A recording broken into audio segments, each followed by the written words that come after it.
Okay, hello everyone. This is Casey from WebBuddy. Now, in this video, I want to share with you the 5 tips that every WordPress beginners must know before managing or handling WordPress website.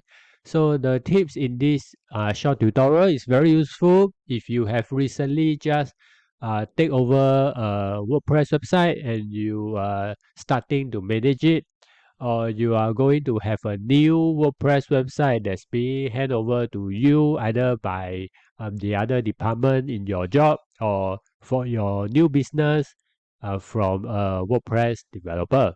Okay, so the number one tip that you must know before you manage your website is that always ask the previous person who is managing this WordPress website for a full admin account. Okay, so let me show you what's a full admin account. So when you log in and go to your check the username, make sure that the role is administrator. So this is very important. Only when you have the role of administrator, then you can do all the full options on the left. If you only have an account of editor or subscriber, when you log in, on the left you will see very limited option. And only when you are administrator, then you can change the theme, then you can install or delete plugins. So it is very important to make sure your account is administrator. Okay, so that's number one tip. And number two tip is that when you take over a WordPress website or is managing a WordPress website, you need to first make sure there's a backup system in place in your website so that it regularly backup your WordPress website. In case things happen, you can restore your WordPress website using the backup. So a very popular plugin that I use to back up my website regularly is called Updraft Plus. You can search for this keyword Updraft Plus WordPress backup and migration plugin. So this is the plugin that you can use to set up a regular automated backup system. For example, you can set up every week. It will do an automated backup and save all the backup files into your Dropbox account. So this is a very useful plugin, and make sure you back up your website on a regular basis. Either it's weekly, or if you have a lot of transaction, you are running an e-commerce website and every day you have sales going on, then I would suggest that you do a daily backup. Okay, so that's number two tip. And number three is that in case for your security matters, I would suggest you to install a security plugin called WordFence. This one, WordFence Security. I have a separate YouTube video to show you how you can configure security inside this WordFence settings.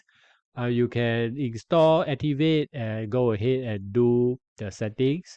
One major reason why you need this WordPress security is that it will inform you when it detected any plugin has security issue. It will also inform you when someone log in to your WordPress website. So it's a very, very important plugin to send you important alerts. Okay. And number four tip that I want to share with you is regarding plugins. When you go to the plugin page, you will see a couple of plugins that's currently installed or activated in your website. And some website can have up to 20, 30, 40, or even 50 plugins. I would suggest you to minimize the number of plugins because the more plugins you have, the higher chance the function and the plugin will conflict with one another when you do update in future. Okay, so regarding updates, you will see that a lot of times there are new version available, so you can click to update it. But I will recommend not to always update it to the latest version because it might cause issue with your other plugins.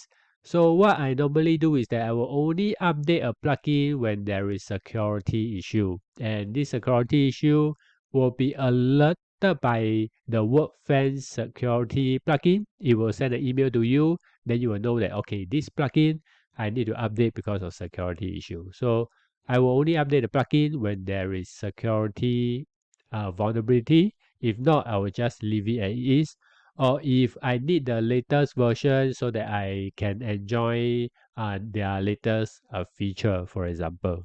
Okay.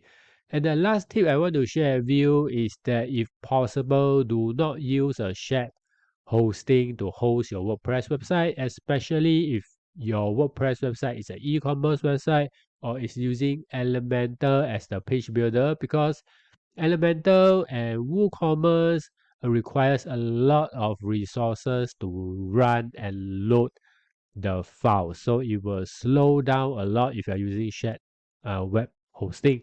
So I would suggest you can take a look at Cloudways. This is the hosting company that I use. So for only $14 USD every month, you can enjoy very fast server, and you are not sharing with any people else. Okay. Okay. So finally, I hope that you find this video useful. Recently, I've launched a course that helps people to manage WordPress website. In the course, you will find a lot of useful information.